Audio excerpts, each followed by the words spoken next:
What's up, everyone? It's Q from Retro Q Gaming, and it just got me thinking. The weirdest thing is 15 years is a long, long time. Now, I shouldn't say 15 years. We'll go with 10 or something along those lines. It's hard to pinpoint, but you'll see why once we actually get into the video.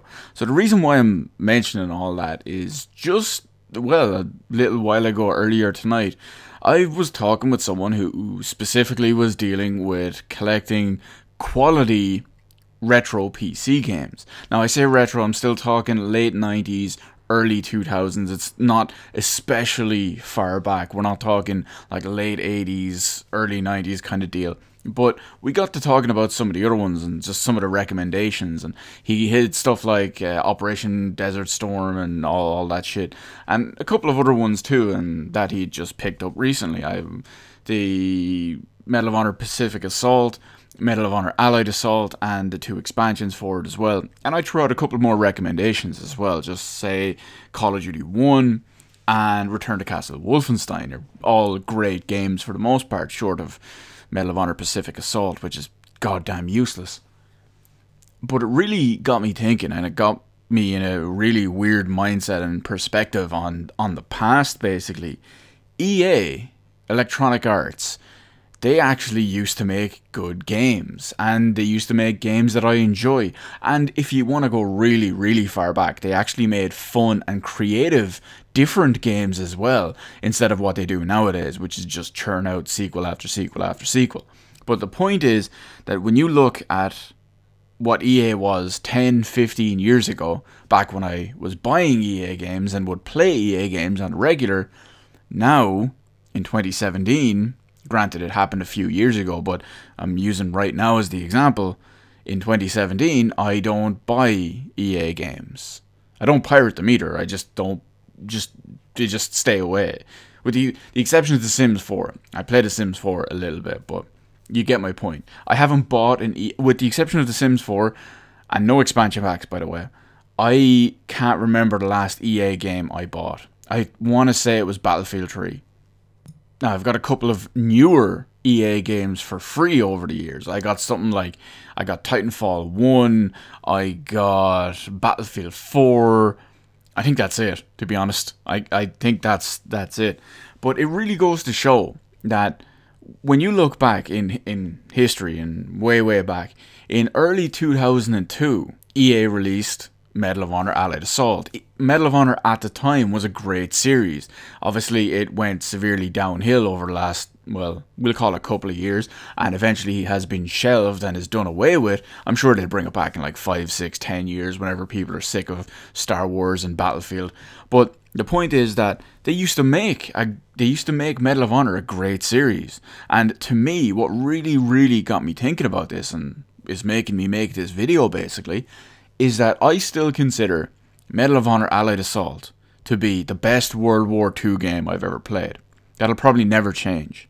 And when you think about it, for someone who hates EA as much as I do, to go and be able to say that one of their previous games, granted it was multiple generations and essentially a different era ago, as one of their favorite World War II first-person shooter, and compare that to what they are now and what I perceive them as now, and my stance on them right now is just madness. And remember what I mentioned about how EA used to make fun, different and creative style games versus what they do now is, let me give you a perfect example. One of my favorite Sega Mega Drive games, that's a Sega Genesis for you North American viewers out there, is actually an EA game. It never had a sequel. It was a one-off game, but it never had a sequel. It's a pretty popular game and a pretty well-received game. I don't know how it did sales-wise, but it's called Haunting, starring Poltergeist. It's a damn good game. Damn fun. It's not the longest game in the world, but it's fun, it's fairly challenging, and it's creative as fuck when it comes to, well, not only when it comes to gameplay, but when you look at it versus what modern EA do, the game is just, it really shows it's a different era in creativity, freedom, ideas, and expression versus nowadays.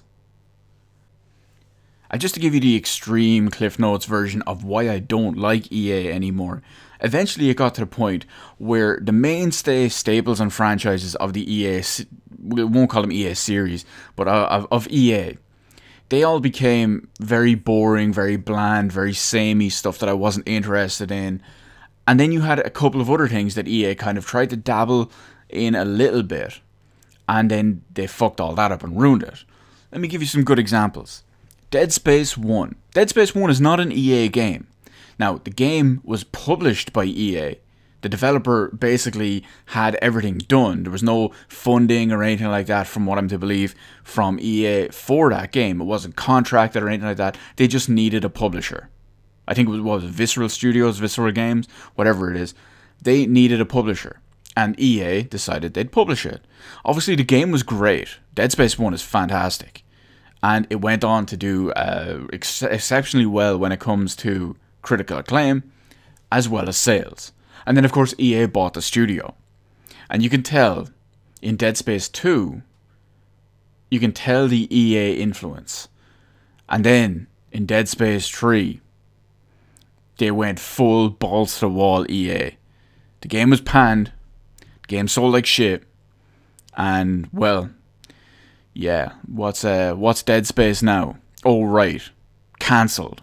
Yeah, enough said. Another perfect example, which affected me personally as well, is it's basically the same deal. You look at BioWare, and you look at Mass Effect. Mass Effect 1 didn't have any of these problems, because that had nothing to do with EA whatsoever. It wasn't even distributed by EA, if I remember correctly. I'm pretty sure that was all done by Microsoft Game Studios. But, well, originally anyway, not when it was ported in the collection with the later on the PS3 and the trilogy on 360. But originally, Mass Effect 1, when it first came out, I believe had nothing to do with EA, and it was all BioWare and Microsoft Game Studios. And it really showed that there was no EA influence whatsoever. And then, obviously, they saw how good it was and how good it was sold, how well it was received. EA bought up BioWare. Now, here's something I mentioned in a different video just recently, is that Dragon Age Origins was allegedly about 95 to 98% complete when EA bought them. So the game was basically done. They couldn't EA-ify it at that point. So that's why Dragon Age Origins, that released, and it was a brilliant game. And then you look at Mass Effect 2. Now Mass Effect 2 was a great game as well. Wasn't as good as the first one, but it did a couple of things better than the first one did. It ran better, because they probably had a bigger budget because of EA, and they were still given kind of freedom to do their own thing.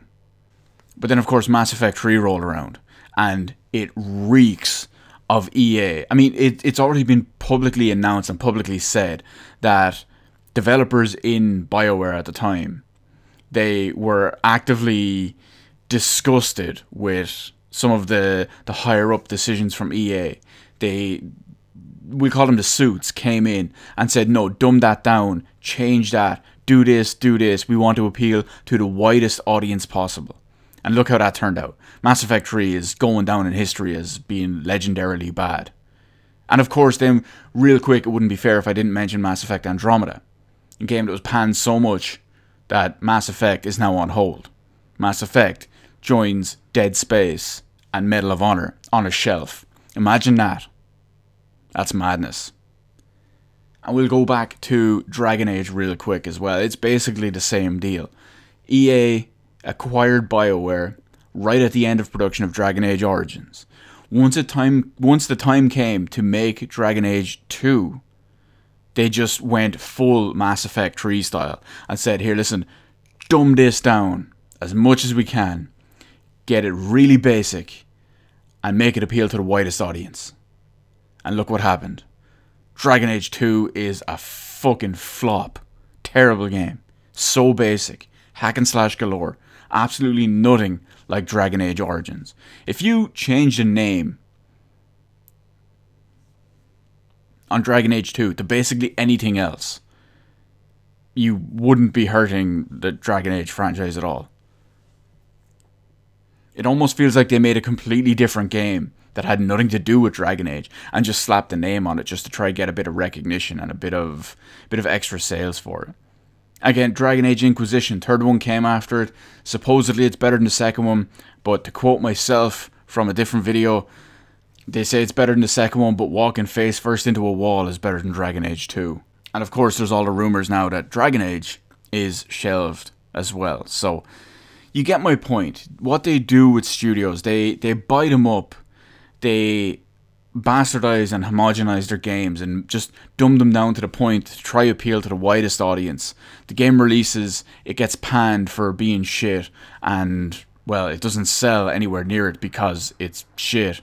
And well, then they shelve these good series and they close down developers or make them do other absolute shite projects. So you can see why I don't like EA anymore, and now they're basically just a Battlefield factory. You can say whatever you want. Okay, let me rephrase it. They're a sports game and Battlefield factory. I mean, let's face it. What do we get these days? We get a FIFA every year. We get a Madden every year. We get a Battlefield every year. Even if it has a Star Wars skin on it, it's still Star Wars Battlefield and Star Wars Battlefield 2. There's no way it's actually Star Wars Battlefront 2. But you know what I'm talking about. So they claim they have tried a little bit now and again, but realistically, I mean, let's take Titanfall as an example. You can say what you want about Titanfall.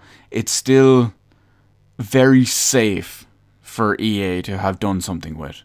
There's the whole rumored contract of, what was it, 3 games over 10 years or something like that.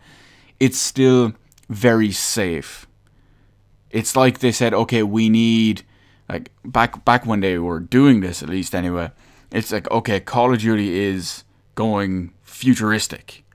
We want to keep Battlefield more realistic, or what they consider realistic. So let's have another fast-paced Call of Duty clone, if you will. Which makes perfect sense, because, I was going to say Fallout, Titanfall plays very similar to Call of Duty in many ways. It's very fast-paced because of the gameplay, because of the engine, and it's kind of the clone, if you will. And look who it's made by, essentially. So you get my point. So it's very safe and it's very EA.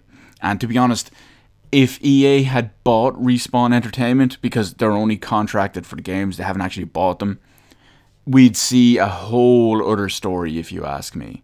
Hell, it wouldn't surprise me if they had bought them, if EA had bought Respawn, if right now Respawn were closed. I mean, there's a bunch of other developers and a bunch of other publishers out there that I hate and don't buy their games as well for various reasons. Some of them included with the EA style, some of them different.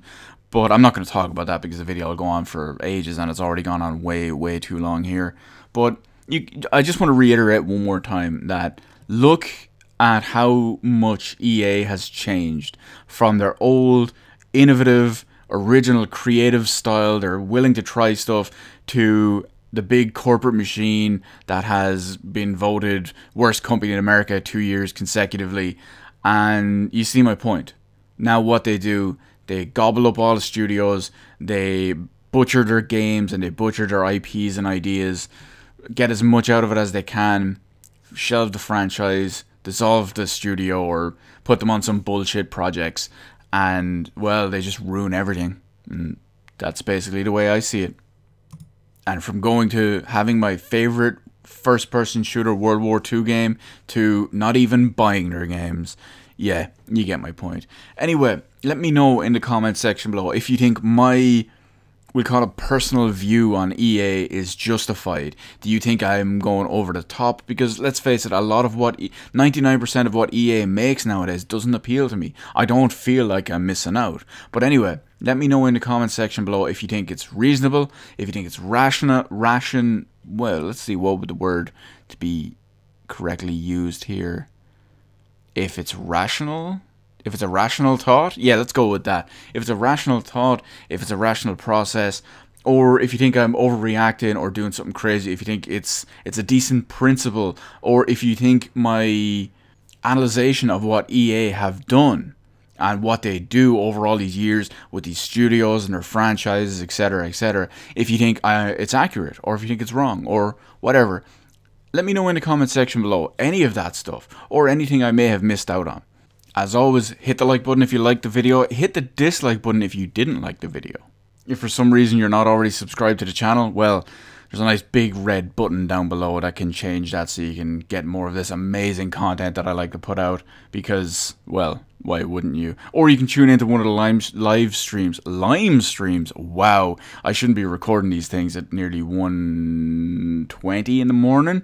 I had to look at the time as I was saying that. But yes, I'm rambling because I'm very tired. So, I'll see you in the rest of the videos in my channel.